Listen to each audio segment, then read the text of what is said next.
Well, another episode of NXT and another week of WWE main roster failing to do what makes NXT so great. And NXT is just showing you that PG rating does not mean you have to have a terrible show. There are many contractors out there saying, oh, it's PG, it's never going to be good, it's all going to be terrible because it's toilet humor and this and that, and we have to cater to the kids. This was a good show.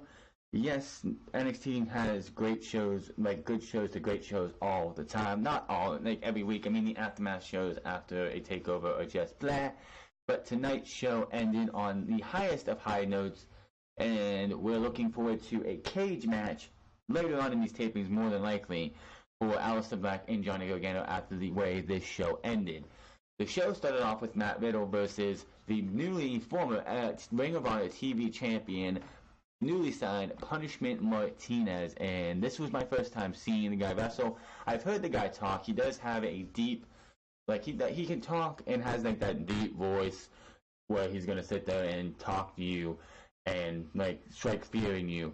I can't wait to see what they do with Punishment Martinez, but this guy was like when Kyle O'Reilly and Bobby Fish made their NXT debuts, it was right before NXT TakeOver Brooklyn. They both came out. They both, I believe, faced Aleister Black, and they both ate a pinfall loss. And now a year and a half later, they are one of the biggest factions in WWE right now, who are in NXT in the Undisputed Era. So this match was a good match. Wasn't a squash match, which was good. This was, I believe, Punishment Martinez. This is his first match on the main NXT card on the show, and I believe this is the only match you see from him in these tapings. I could be totally wrong. Again, don't read spoilers, but it would not make sense for them to have him again. I don't, and what worries me is because I like the name Punishment Martinez. It fits him. It's what he has been known as in the independents. I know Matt Riddle kept his name. Keith Lee got to keep his name, but then you have like Donovan Dijak didn't get to keep his name. He's now Damian Dojovic, and so on and so forth. He comes in and he's Punishment Martinez, loses to Matt Riddle, and then next time we see him, he's got a new name. This guy is going to be something special. He's big. He's the size that Vince McMahon wants. He can talk too. He is definitely going to be somebody I see making a splash in NXT. Not like next year, about this time next year. This might have been the only time. We might see him another time, and then he'll be gone for about 6 months, and then he'll come back for hype packages or whatever, and he's going to come out and be a big player in NXT. He's just in right now to help put somebody over and make somebody else. And apparently, I didn't know this, Matt Riddle and Punishment Martinez are former tag team partners, I guess tag team champions for either WNN, Evolve, or wherever they were tag team champions, but apparently they were. Right out the gate, bell rings, and you hear "Let's go Riddle" punishment chants from the crowd. Crowd was into both of these guys. They lock up early to fight for control. Match goes pretty well. They go back and forth. Matt Martinez does hit a cyclone kick onto a beautiful looking cyclone kick to Matt Riddle for a 2 count. Martinez knocks. I'm surprised Matt Riddle did not lose some teeth with this clothesline that he got hit by Punishment Martinez. He was flopping around looking like a dead fish. Roundhouse kick by Riddle, who elbows the hell out of Martinez, goes for the bro mission. Martinez tries to fight out of it. Riddle with a couple hammer fists to the chest of Martinez.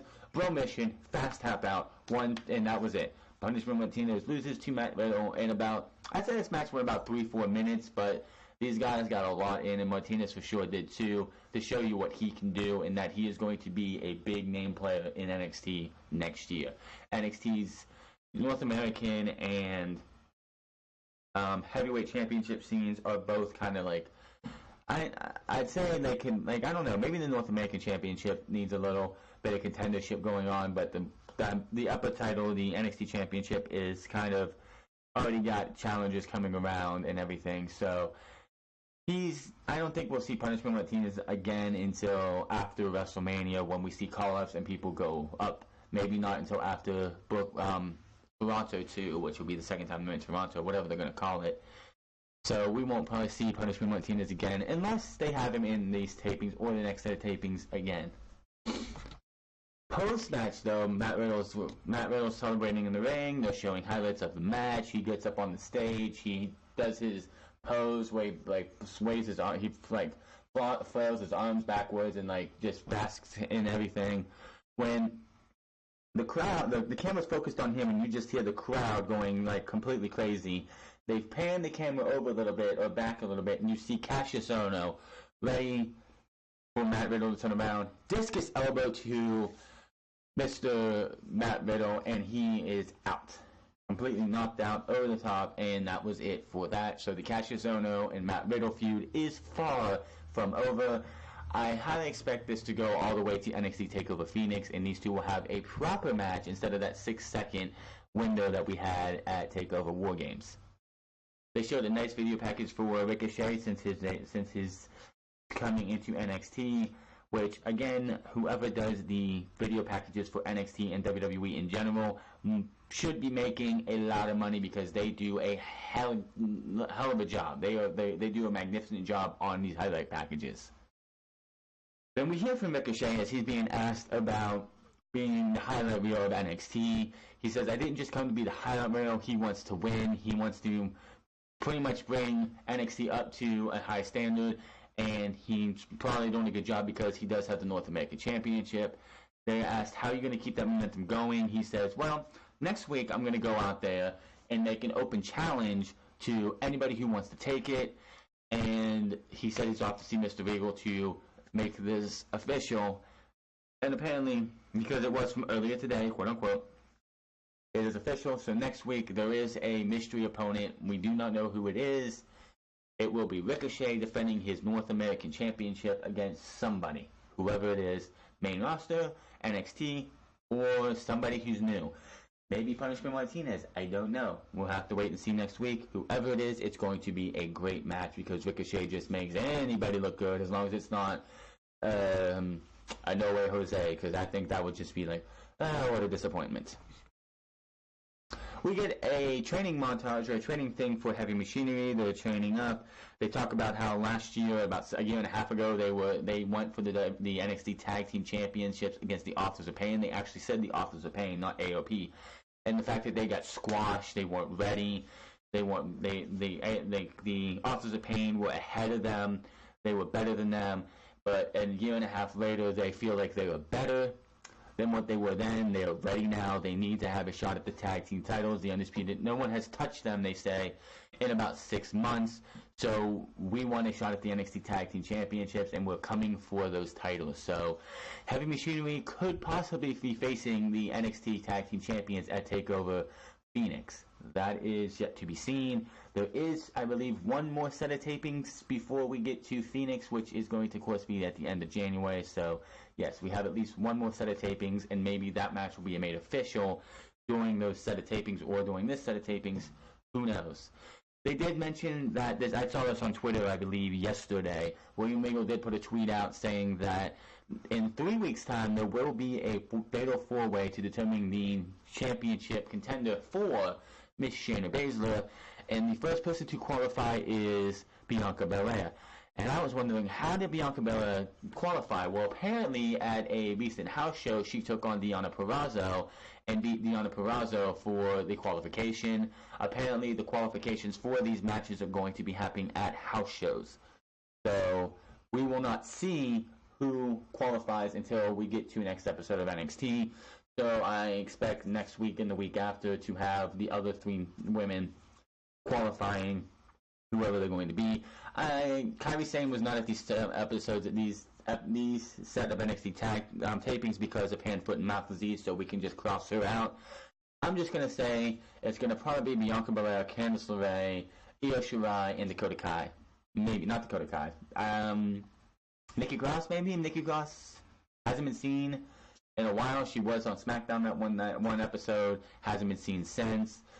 Who knows what she's going to do, but I expect Io Shirai and Candice LeRae, and I don't know who the fourth person would be. But that should be a great fatal four-way, and to see which one of those women, whoever they're going to be actually going up against Shayna Baszler, it will not be Kairi Sane, so the battle between Kairi Sane and Shayna Baszler could end with no conclusion. That's the one thing that's going to suck about the hand, foot, and mouth disease that hit Kairi Sane. She could be out for well, she's going to be out for these set of tapings, and unless they have some kind of finish-up match between her and Shayna Baszler in the next set of tapings, if she's cleared, we might not get a conclusion to her and Shayna Baszler, and that would just be a shame. In the back, Kathy Kelly is with the Velveteen Dream, and she's asking him about, since losing to Tommaso Ciampa in NXT TakeOver War Games. Oh, before that, we did have Real Mendoza and Carrillo, I can't remember his first name, versus the Forgotten Sons. I honestly didn't care about this match. The Forgotten Sons, just having Wesley Blake and Steve Cutler wrestle, and then having Jackson Riker just looking like menacingly into the camera, just doesn't do anything for me. Forgotten Sons win this one, even though Rayon Mendoza and Carrillo had a good bit of offense. I just don't see anything in the Forgotten Sons. And this would be the second tag team that Wesley Blake is in that's just going to probably go absolutely nowhere, even though he is a former NXT Tag Team Champion. Then we go to the back and see the Velveteen Dream with Kathy Kelly. She's starting to ask him a question. He's like, hold on, wait a minute. And then snaps his, he's like, is this the best you got? Snaps his finger, his music plays, lighting around it goes purple, and he's like, okay, ask your question. She asks, what is next for the Dream? He says, everyone is still talking about the Velveteen Dream, at least everyone on the internet, the NXT locker room, the NXT universe. Even I hear people talking to Triple H about the Velveteen Dream. So the Dream wins. And then he says, I guess you can say is Dream over. But to answer your question, what's next for the Velveteen Dream? Leaving you. Snaps his finger again and leaves. So this segment was taped after the NXT tapings for sure, because Velveteen Dream had, like, there was a news thing that came out today that said status on Velveteen Dream, and it said that Velveteen Dream was not at the set of tapings. So whatever is going to happen with the Velveteen Dream will probably happen at the next set of tapings. So don't expect a match from the Velveteen Dream.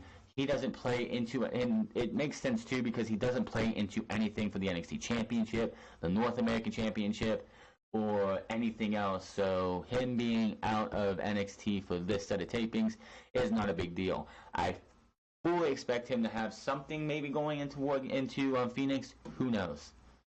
We hear from the Undisputed Era, with mostly a Bobby Fish saying, EC3, you must mistaken me for an ordinary man.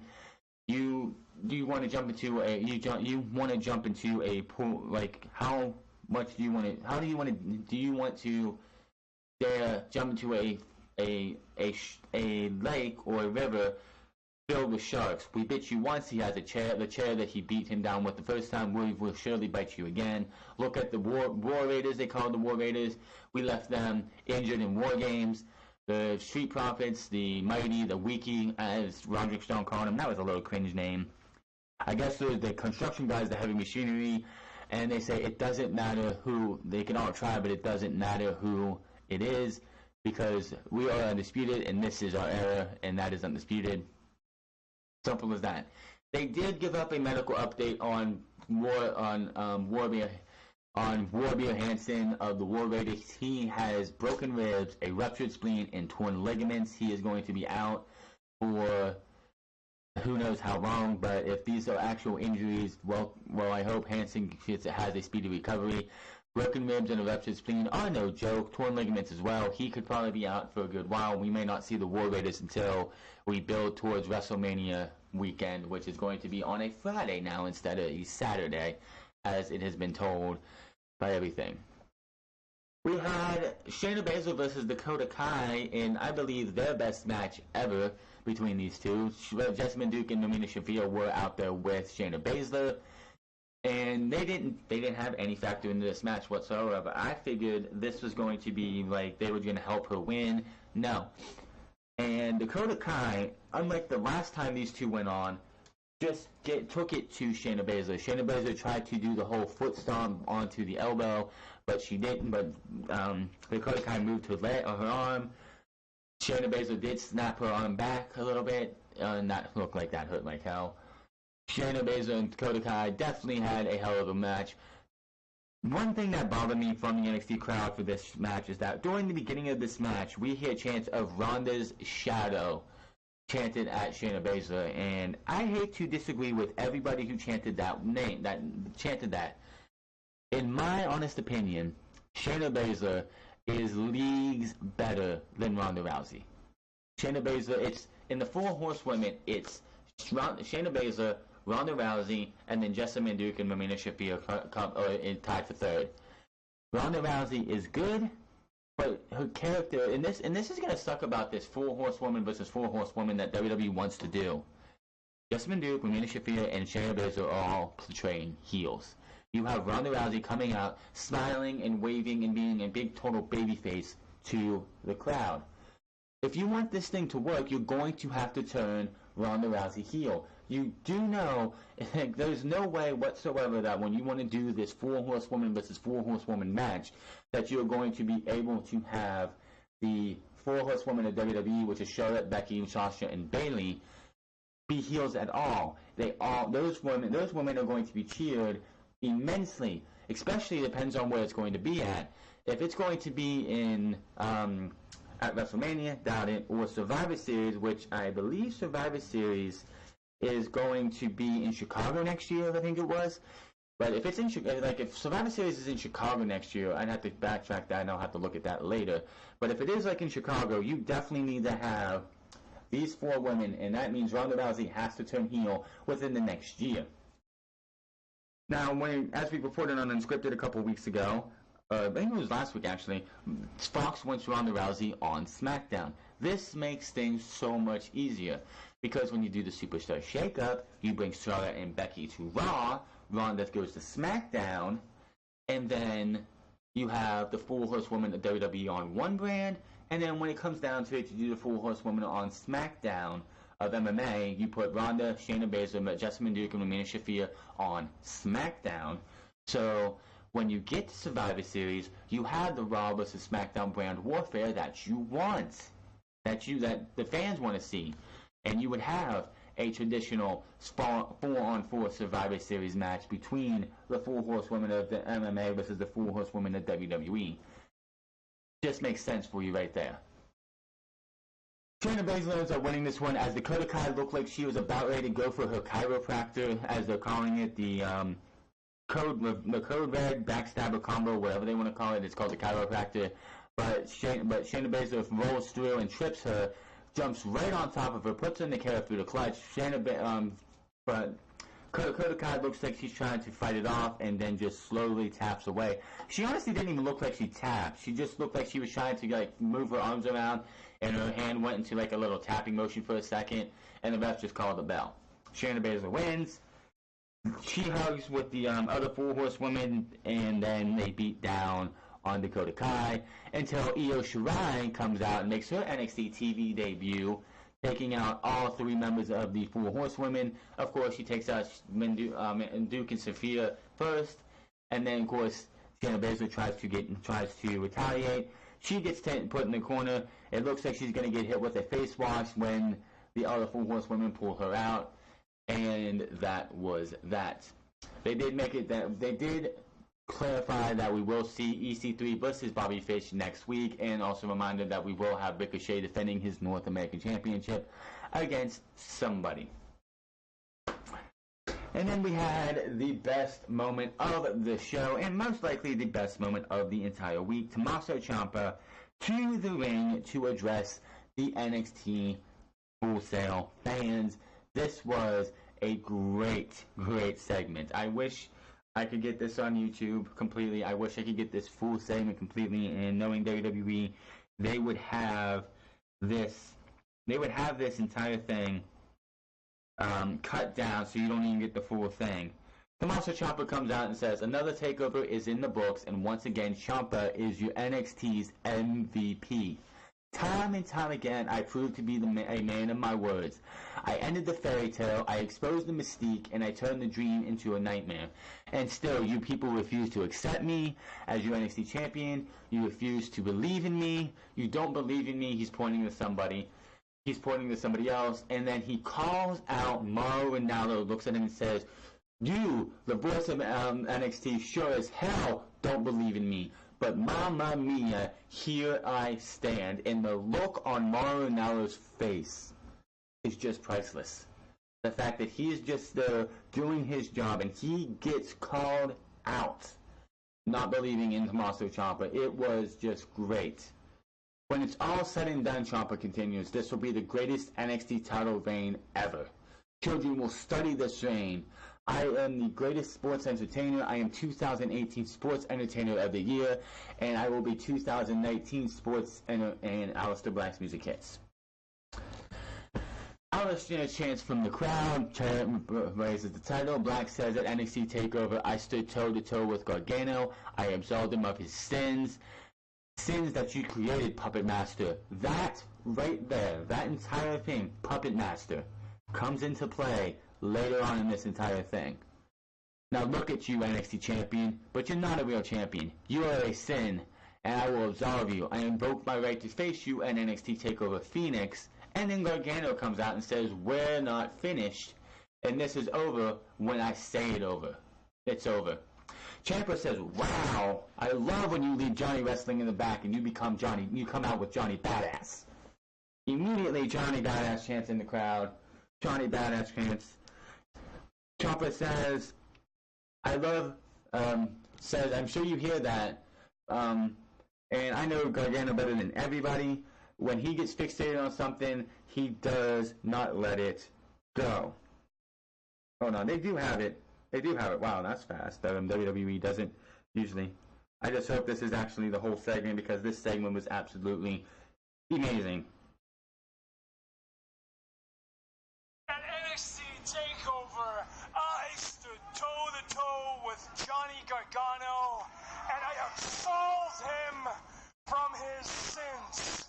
Sins that you created, Puppet Master. And now look at you, NXT Champion. You're not really champion, are you? Now I look at you and I see original sin. Sin that I too will absolve. Because I hereby invoke my right to challenge you for the NXT title. At NXT TakeOver Phoenix. Getting ahead of yourself here talking about a title rematch, okay? Me and you? No, we're not finished, okay? No, thank you for absolving me of my sins, but this is over when I say it's over. The champ saw you two fight at TakeOver War Games, and you boys, you damn near tore each other's heads off. I mean, in the champ's opinion, the only thing missing is it should have been you two inside that steel structure. This is the Puppet Master at his work. And I'm looking at you two right now, and clearly there is some unfinished business. Listen, this is just my opinion, just the champ talking to you two. If it were me, I would want to finish this thing the right way. I would want to finish it once and for all. I would want to finish this inside of a steel cage. The Puppet Master at his finest work. Aleister, I'm looking at you and I can tell you like how that sounds. And John Boy, I know you well enough. I know that you like how that sounds. And the people here, I bet the NXT universe, I bet Full Sail wants to see you two fight inside of a steel cage. This is just so great.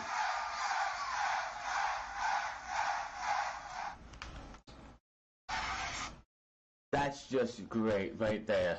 They didn't have the full segment, but the fact that not Tommaso Ciampa, but Aleister Black called him a puppet master, and there he is, just sowing the seeds for a steel cage match, and even getting the fans to chant and yes, yes, yes for a steel cage match. Johnny Gargano said, you know what, fine, well, let's do it. Let's do this right. Let's go have a steel cage match. I'm not afraid of you, and I will beat you. And then he antagonizes and antagonizes and antagonizes Aleister Black. He says something about, like look what happened with the last time, because Aleister Black pointed out that I'd go fight you in the parking lot, I'd fight you anywhere, and Johnny Gargano said, how did that work out for you the last time? Just imagine what I could do to you inside a steel cage. Black goes for the Black Mass. Johnny Gargano gets out of the ring. While Tommaso Ciampa is still on the apron, he eats a Black Mass, and that's how NXT finished off that show. What a way to end the show. It is absolutely just, we have 3 weeks left of this set of tapings. I highly expect this steel cage match to be the final thing we see on these tapings. So this will be happening, what is the last Friday? What is the last Wednesday in December? The day after Christmas. So this steel cage match, I fully expect to be the final, the main event of the December 26th episode of NXT. And then, of course, we have the 2nd through the 23rd. So there'll be four weeks left of NXT after that. But I fully expect this to be the final thing, because whatever happens in that steel cage match is how we're going to leave that episode of NXT. I'm looking forward to it. It's going to be exciting. We have EC3 versus Bobby Fish next week, which should be a good match. And Ricochet puts the NXT North American Championship on the line. But I will see you guys this Saturday for Unscripted. We're going to talk about a couple things as I look forward to. I will talk a little bit in hindsight about the XFL, because they did have their announcements today on the 8 cities and their venues, and my thoughts on those, and much, much more.